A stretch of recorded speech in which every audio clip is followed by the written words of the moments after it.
Hi everyone, this is Marla at Twinstrology. This is going to be an astrology forecast for the full moon lunar eclipse in Aquarius on July 27th. This is going to be particularly for twin flames, but I think starseeds, lightworkers, people that are on a sacred union path are all going to resonate with the information here. Before I get started in the astrology though, I just want to remind everyone that my website is twinstrology.com. If you want a personal reading with me, please follow me on Facebook at Twinstrology. Post a lot of updates there. And I want to mention the Twin Flame Conference that's being held by Rob and Angie at Twinfinity at Banff in Alberta, outside of Calgary. This is an image of Banff, and they have asked me to be a facilitator along with Dio Veselinoff, Debbie Dubois at True Sacred Union, I can't say it, True Sacred Union, and Kelly McKinstry. So this is going to be a fabulous conference. Rob and Angie were at the Twin Flames Together conference with us in Chicago and also in Boston. There was actually quite a few people that were at the Twin Flame conference in Chicago that also came to Boston, like 7 or 8 people. So that tells you how special the energy is within these conferences, that people would come again, that they would travel again to get that experience. And in those conferences, we were locked in a windowless room within a hotel. But look at the energy at this conference. Okay, we are in this beautiful city, 3rd largest national park in the world. This is the conference center, surrounded by mountains, big windows. Here's another view of it. There's Rob peeking out of the window. This is the restaurant in the conference center, so you can see the views, and the conference rooms also have windows like this. So we are actually going to be surrounded by nature. If we go back to this picture, this was Rob looking out of the conference room. We've got this nice deck that we have access to as well for during breaks or if we want to go out and do energy work. This is going to be October 5th, 6th, and 7th. And on the 8th, Rob and Angie have offered to give everyone a tour of the Rocky Mountains. This is one of the places that we hope to visit depending on what's going on that day. This is another place that's on the list to visit. So you can see this is a really magical place. Okay, there's an energy vortex here. So just the energy of the twins combined with the energy of the location is going to make this a really magical experience. It is limited. We try to keep these workshops rather small so that we can all interact with each other. It's not about us getting up there and speaking. It's about us all sharing as a group. So if you would like more information, if you think you might want to join us, you can go to my Facebook page, Twinstrology. I don't have it up on my website yet, unfortunately. You can also go to Twinfinity's Facebook page, and they have a lot of information there. You can message me. You can message Angie. So consider it, and I hope to see you there. As I said, it's going to be really magical. On to the astrology, guys. Speaking of magical, this eclipse is going to be quite magical. May not feel too magical at the time that you're experiencing it. But there is some major changes taking place with this eclipse. Changes that I think we've all been waiting for and praying for. But I've been telling you for a long time that we have to let go of attachment to how things are going to manifest. And indeed, that's what we have to do now. But before I talk about the eclipse, let's go back one day to the 26th of July, because this is the day that Mercury is going retrograde. And the retrograde is at 23 degrees of Leo. He's going backwards until August 19th and 11 degrees of Leo. As you can see, Mercury is still at 23 degrees at the time of the eclipse.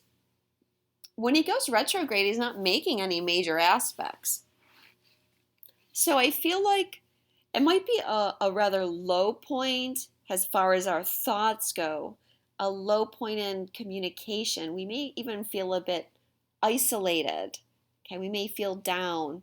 A lot of people are feeling this energy already that's coming from a lot of different factors, but this might intensify it a little bit.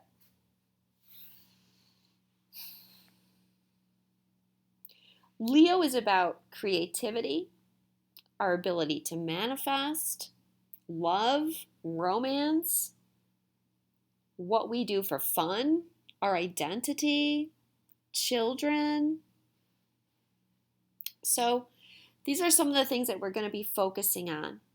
I feel this Mercury retrograde is helping us balance our heart and our mind, which is what we've been working on with the nodes being in Leo and Aquarius for the past year. Some of the things you might be looking at with Mercury retrograde is, where do you need to express your creativity, express your identity, express your opinions? How do the words you use affect your ability to manifest your reality? Where do you not rule over your own life? And how do your thoughts and beliefs play into that? Remember, Leo is the king. Leo is where we want to be the ruler. But we also have this energetic pull towards Aquarius right now, which is more about us being part of a group. The energy is wanting us to move away from being in the group, from being in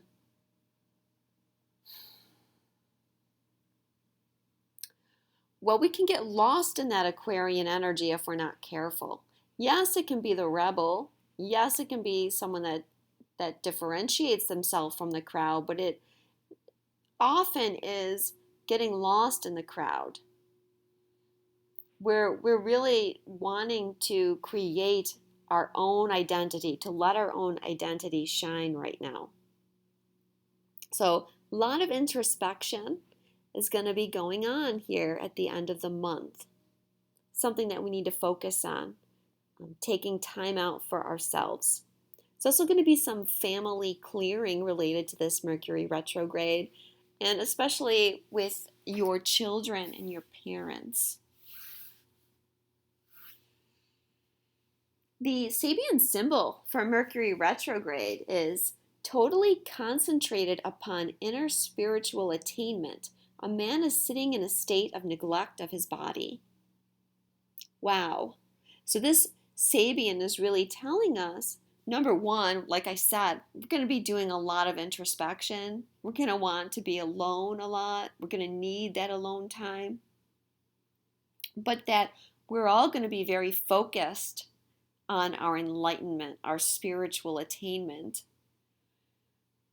Could be our sole focus, because this man is in neglect of his body. He's so focused on his mind. Maybe mind is not the right word, but I'm thinking opposite of body. He's so focused on, I want to say his multidimensionality, that the 3D is almost dropping away, and our physical body representing that 3D space. So there's a lot of going back over the past right now. The lunar eclipse, right? This is a full moon. It is a blood moon, and a blood moon just means it's going to have a reddish cast to it based on the shadows. What makes it an eclipse is that it's close to the nodes. That's always what makes an eclipse. But there's variations of how close they are. Like the last eclipse in Cancer was still quite a bit of ways from the nodes. This one is about a degree away from the node. So that makes it more intense. And the next biggest thing is that it's connected to Mars retrograde. You can't really see too well in the chart. Here, I'll bring it up a bit closer. So the moon and the sun are going to be at 4:45. Technically, they're at 4:44 and some change, but we're rounding it up to 4:45. The south node, which is conjunct the moon, is going to be at 5:53. And Mars retrograde is at 3:56. So within 2 degrees, we have these 3 planets. The sun, of course, conjunct the north node, also conjunct the asteroid Destin, which is at 2 degrees and 22 minutes of Leo. What's also impacting the eclipse is that Uranus is going to be squaring it. So I talked a little bit about Uranus going into Taurus a couple months ago, and how Uranus is going to be shaking up our ideas about security.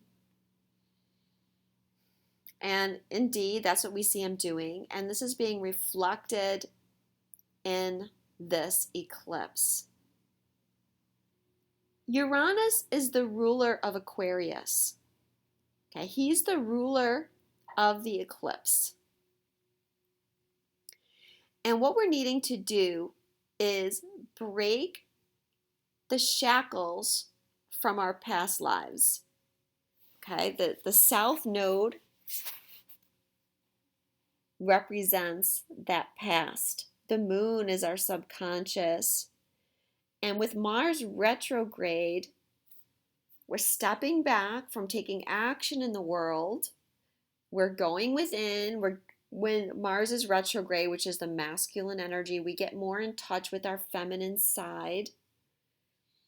We get more in touch with our intuition.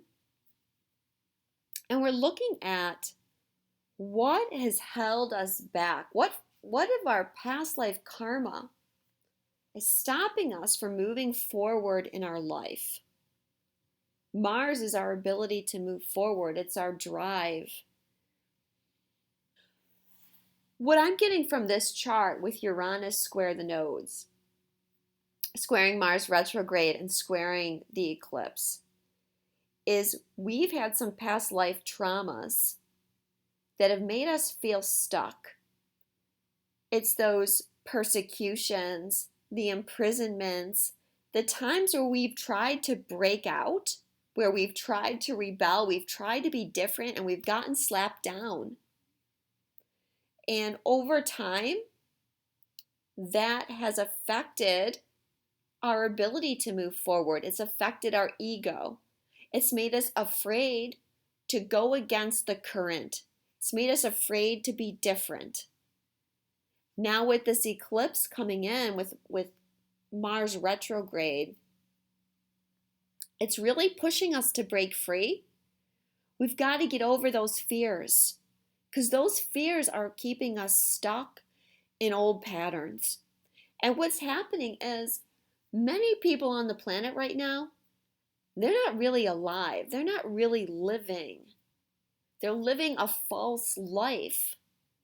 They're letting what they become entrapped in, what other people say about them, their codependency, dictate who they're going to be rather than being their true self. Well, if we're on the spiritual path and we want to ascend, if we want to get into twin flame union, we have to become our true authentic self. That means breaking away from all of these patterns. Because Mars is the masculine energy, this is really affecting those that carry the masculine energy strongly. Now, we're all coming into balance in our masculine and feminine, and this eclipse is helping us, of course. But what I want to say is if you're part of a twin flame union and you are predominantly the masculine energy, this is going to affect you more because the masculine energy, the divine masculine energy, is only beginning to wake up. And this is really pushing the masculine to face their fears. And what I'm getting around this eclipse is we're really working on some core fears. I've talked about how with this eclipse corridor that we're in, we have the chance to heal the separation wound. We have the chance to understand that we're always in union, that we're in union with everything, including our twin, all the time. But we have to break away from those patterns. And the core wound I feel that we're all working on is this reflection. For the divine feminine, it's the need to be seen. This is the feminine's core wound. Because for the last several thousand years, women have not been seen, or the feminine energy. I don't even need to use the term women because maybe that's too polarizing for people. But if I just use the term divine feminine, the divine feminine energy has not been seen. Our intuition, our emotional side, our ability to nurture, our ability to come from our heart. These things have not been honored. Our creativity. These things have been pushed aside. And so the feminine energy now has this core wound of no one sees me. And especially when it comes to relationships and the relationship with the divine masculine partner, it's like they can't see me. This is what makes the divine feminine chase the masculine, because it's like tap, tap, tap, see me, here I am. Why can't you see me? Why can't you acknowledge me? Why can't you talk to me? Okay, so that's one side of the wound. The opposite side of the wound is carried by the divine masculine energy. This is the wound of not wanting to be seen. I don't want people to see me. The masculine energy has, over the last several thousand years, been groomed to hide itself. I better hide my emotion. I don't want that to show. I better hide my intuition because I've got to use logic. I need to hide my vulnerability. If people knew who I really am, they wouldn't like me. I have to play a role. I have to be the protector. But yes, for the divine masculine energy, the big fear is that people are going to see the truth, that people are going to see what's in their heart, that their emotional side is going to come out and they're going to appear vulnerable. And this is being projected. This is why the masculine energy runs, because they come up to the feminine energy when we're in that sacred partnership. And like the feminine is projecting that they can't be seen, the masculine is projecting, oh my God, this person sees right through me. This person sees my vulnerability. I better run the hell away from them as fast as I can. And what we do is we project these fears onto each other. And we chase and we run and we create separation. But this eclipse corridor is showing us the fears and the trauma to be released around the idea of separation. This has to do with many of the past lives you've lived in which you've been separated from your twin. Now, you don't have to know about this. Some will, some won't. It's up to your journey, your gifts, and what you need to know. But what is being healed is trauma around that separation. That's allowing us to then embrace the idea that there is no separation. This full moon eclipse is being bookended by 2 solar eclipses or 2 new moon eclipses, which are the new beginnings.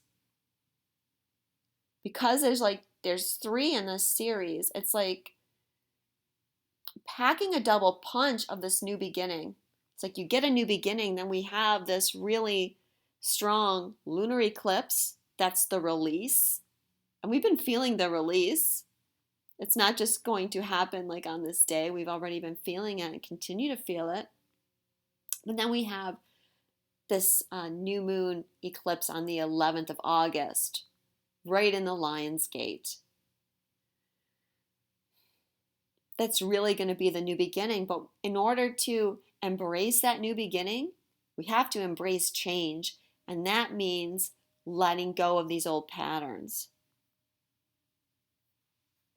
One of the interesting aspects that is here in the chart is the asteroid Pandora is traveling retrograde with Mars. Now, Pandora, I talked about this myth before.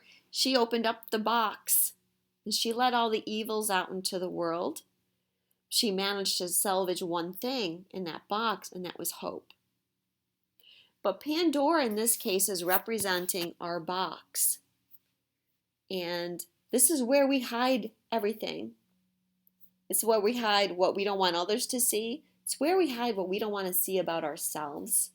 We keep it in this locked box. But unless we open that box and face things, we can't move forward.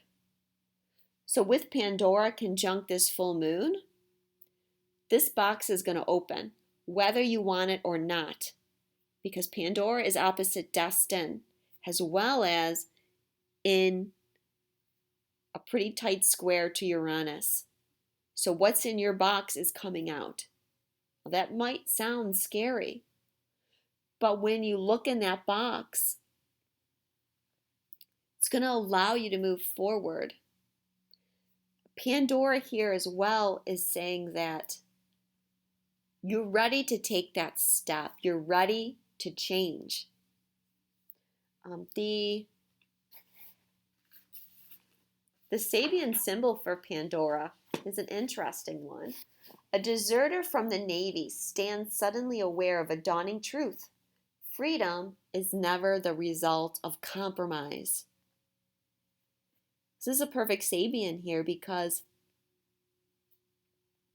it's a dawning awareness that if we want to truly be free, we can't compromise ourselves. We can't live a role. We can't pretend to be something we're not and expect to call that freedom. That is not freedom. Freedom is when we are free to be who we really are, to say what we need to say, allowed to do the things that we came here to do.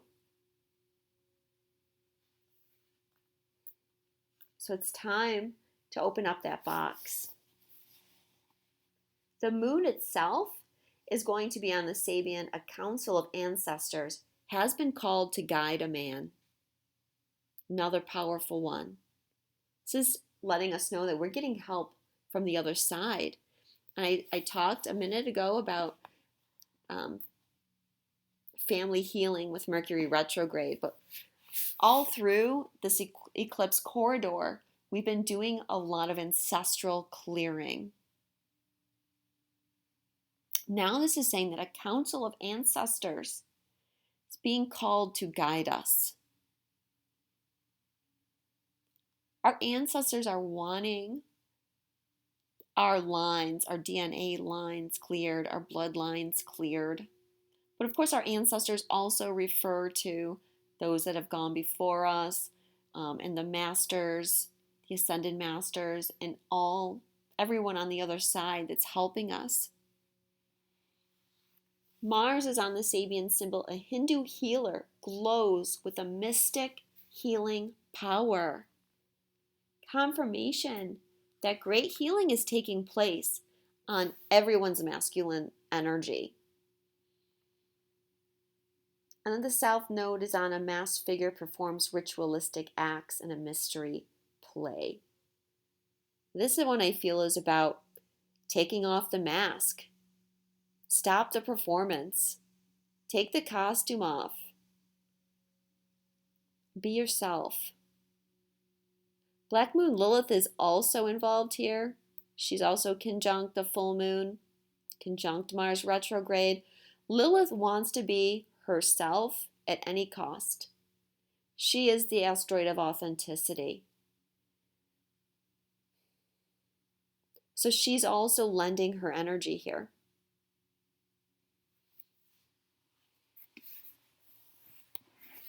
The Sun is conjunct the North Node and destined, as I said. This is highlighting us becoming our authentic selves, allowing our identity to shine, and allowing our creative expression to flow. Because that's the problem with hiding ourselves, not living our truth. We start living the life of someone that's already dead when we're doing that. We have no passion in our life. We don't have inspiration. And a lot of times it's really hard for us to see that we've actually stooped so low as to have lost all our passion and excitement for life. That's such a major thing that we're healing. And with the Sun and the North Node here in Leo, it's pushing us to embrace that, our creative self. Reinvigorate our creative self. And this is part of our manifestation process. Now I have a lot of fixed stars listed here because this eclipse is going to be conjunct a bunch of fixed stars that make the head and the horns of the constellation Capricorn. Bos, El Gadi, Altar, Oculus, and Deba. I'm not very good at pronouncing the names of the fixed stars, so if I pronounce it wrong, forgive me. But I highlighted them because I talked a few months ago about a storm, and then I kept getting the image of a storm, and I was shown that it had to do with 27, and at that point I said I thought it had to do with this eclipse, but wasn't 100% sure. Well, this cluster of stars is known to be unfavorable for lunar eclipses, and it indicates major storms, especially storms at sea. And that's a quote from Fixed Stars and Judicial Astrology by George Noonan. Aquarius itself and Uranus, when it's comes to an eclipse, involves storms. It involves wind, possible hurricanes, electrical storms, thunder, lightning, power outages, because Uranus and Aquarius rule electricity. They also have a lot to do with technology as well. And combined with Mercury retrograde, back up your computers, everybody, especially if there could be a power outage or a power surge. So I don't want to scare anybody, as I said earlier when I talked about this. Could be a figurative storm in your life, or could be, a literal storm, but it doesn't have to be a huge storm.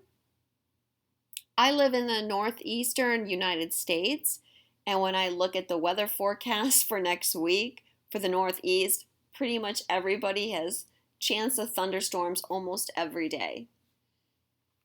But, we could be in for some wild weather. And if you get some rain, some heavy thunderstorms, think of it as a cleansing.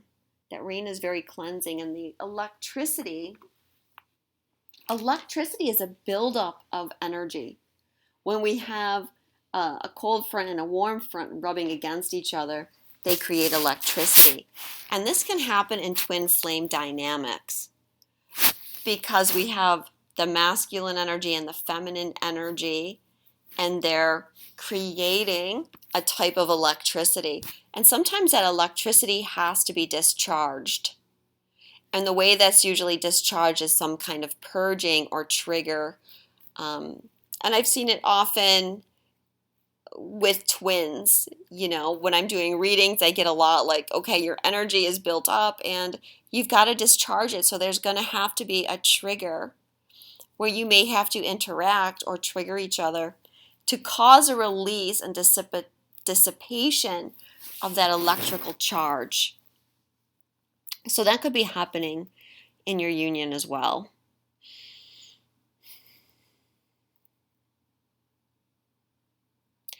Saturn is opposing asteroid Union and forming a T-square with Chiron. Chiron and Saturn are coming back into a square. It won't be an exact square, but they were in a square formation last year, and I talked a lot about how this was grounding the new energy. So this square is shifting timelines. It's enacting our multidimensionality. It's giving us the ability to jump timelines. Now, because it's creating a T-square with union, it's grounding new union timelines, which is very important.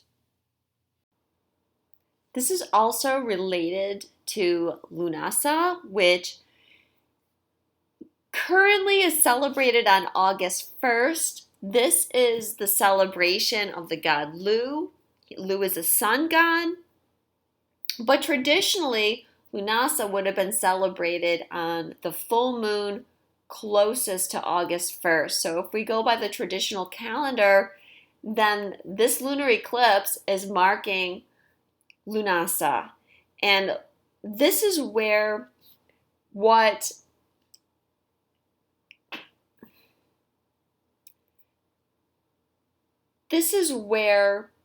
what we created at Beltane, when the god and the goddess, the divine masculine and the divine feminine came together and came into union, what they created is then harvested at Lunasa.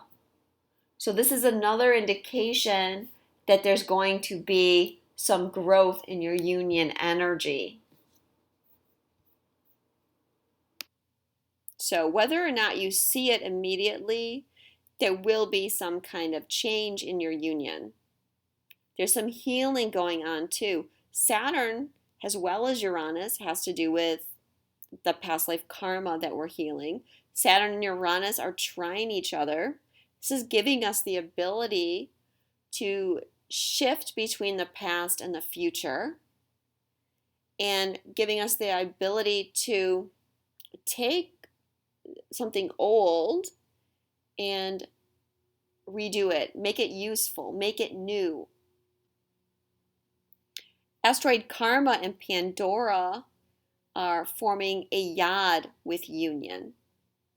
So it's telling us that if you open that box, you look at your karma, look at what you need to heal, it's bringing and grounding this new union energy.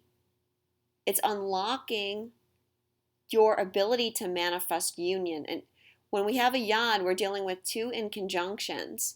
Inconjunctions are saying that there's some kind of karma that needs to be adjusted.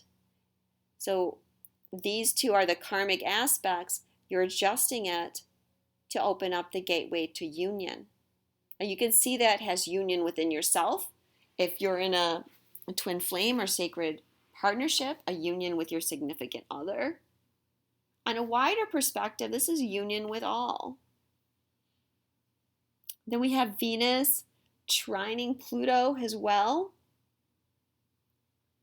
This is also in bringing in healing around our past lives and the painful experiences, what we've buried subconsciously in regard to love. Possibly the belief that we have that love has to hurt.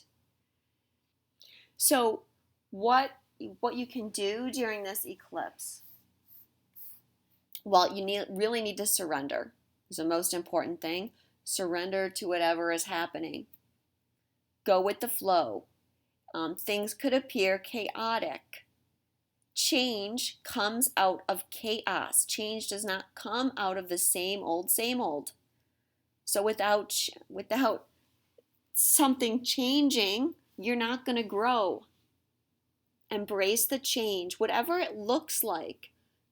Have faith that it's all good in the long run. It's all helping you. This is the time to trust in spirit, okay? And believe in your intuition, believe in your inner guidance. Go within, hear the messages that you're getting. There's really nothing we can do with this energy except ride it as best as we can. It's a bit of a roller coaster. Just hang on tight. Whatever the energy is asking you to do, it may be asking you to purge something out. Maybe asking you to try and balance. This is where you need to go within and figure out what's right for you. But through the letting go of this past, the past karma, the traumatic experiences, you're able to integrate lost pieces of yourself. This is that multidimensional connection with the other planets. Again, you may not fully be aware of everything. It doesn't matter. It's like reclaiming a part of yourself that was lost through some kind of karma. Some of you might need to make a decision, okay? The way to handle decisions is to make the decision from your heart, from your intuition, from your higher self.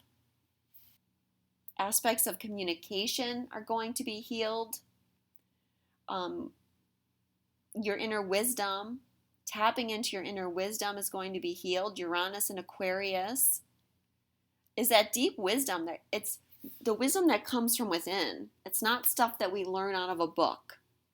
We may get some clarity or some aha moments over the next bit of time, not just around this eclipse, but Uranus is going to be squaring the nodes still for a bit. Go easy on yourself. You gotta get rest, okay? You've got to take time for you. And I wanted to mention, I have a lot of messages and stuff right now. I haven't been able to answer everybody because I need my space right now. I need time for me. And I hope that you all will take the time for you and understand if people around you need to take time for themselves. It's about having compassion for ourselves and for everybody, and know that this energy is affecting all of us. This eclipse is really a gift to us to open us up to all kinds of possibilities that we haven't allowed ourselves to even imagine. It's allowing the masculine to catch up with the feminine energy as well, as far as their